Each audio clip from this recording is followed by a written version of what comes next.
Okay, welcome back. In this video, how to hit it clean off of a mat with a wedge for like a pitch shot or a chip shot. Let's get into it. Well, hitting off a mat can be sometimes tricky.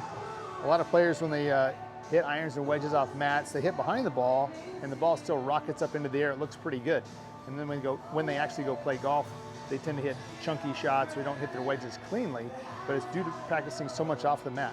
When it comes to hitting a good wedge shot, it's good to sort of adapt some of the old time school stuff when it comes to setup and then execution of the shot. And the number one thing is to get the ball way back in your stance and get that handle forward.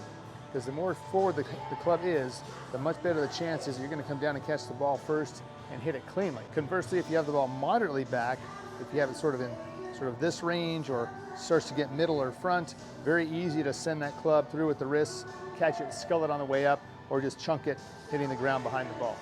So make sure when you're setting up, get that ball way back in your stance, handle way forward. That way as it's coming down, you can just turn forward and catch it nice and clean going through. If you look at the way the old timers played wedge shots, the ball's way back in the stance slightly open, take it back, just rotate through, and you'll catch it clean every single time. Mainly because a wedge really needs to be used in sort of this configuration if you're going to catch it cleanly off of a mat. Now I realize if you're going to try to use the bounce and slide it under to hit the ball up in the air, that's a different type of shot. But this is more of a standard pitch or chip, catching it clean.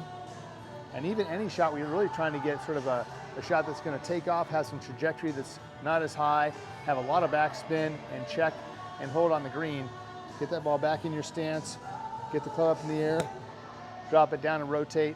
The other thing having the ball back in your stance does is by having the ball back in your stance, the farther the ball gets back in your stance, if your stance is slightly open or aimed to the left, it blocks you from taking the club so inside, which really ruins a lot of the contact for a lot of players. Once the ball's back and you're open, you've turned your body this direction to the left, and that really helps the club go more up on plane, keeps it on a better plane, and it makes it easier to keep the face in the square position. If you have the ball more middle and you're just square, it is very easy then to open up, get the club going around your body, which opens the face up. And the more open it is, the more likely you are to scull it. So once again, ball way back in the stance, even behind the right foot. Narrow stance, weight left, handle forward, stance open or aimed to the left. Pick that club up, let it drop, just turn through. You'll be amazed how solid you can hit it every single time. All right, thanks for watching. We'll see you in the next video.